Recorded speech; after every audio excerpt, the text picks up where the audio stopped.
नमस्कार, मैं विभा शर्मा और आप देख रहे हैं द न्यूज ग्राफ। लोकसभा चुनाव के दूसरे चरण में यूपी की 8 सीटों पर 26 अप्रैल को दूसरे चरण में 6 बजे तक कुल 54% की वोटिंग हुई है। इस आंकड़े में मामूली बढ़ोतरी हो सकती है।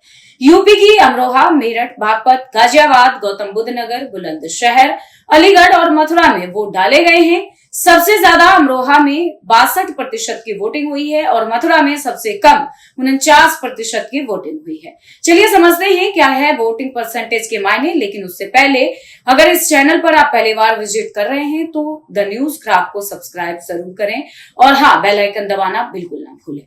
बताते हैं कि यूपी की 8 लोकसभा सीटों पर कितनी फीसदी वोटिंग हुई है। अमरोहा 62%, मेरठ 55.5%, बागपत 54%, गाजियाबाद 49%, गौतम बुद्ध नगर 52.5%, बुलंदशहर 54%, अलीगढ़ 56.5%, मथुरा 49%।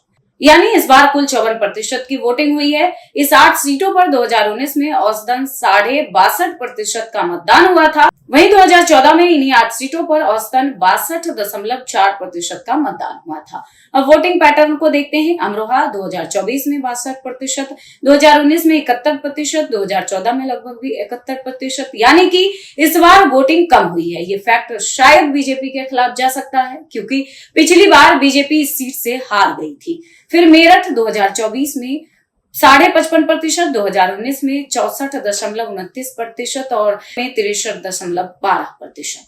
इसी तरह बागपत इस बार 54%, 2019 में 64.65%, 2014 में 66.66%।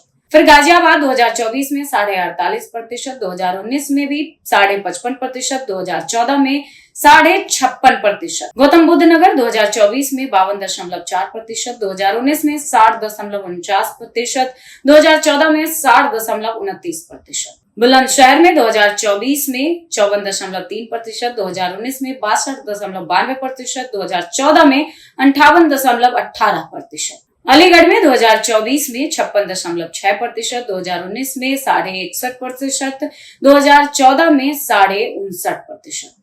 मथुरा में 2024 में 47.8%, 2019 में 61.8%, 2014 में 64.7%।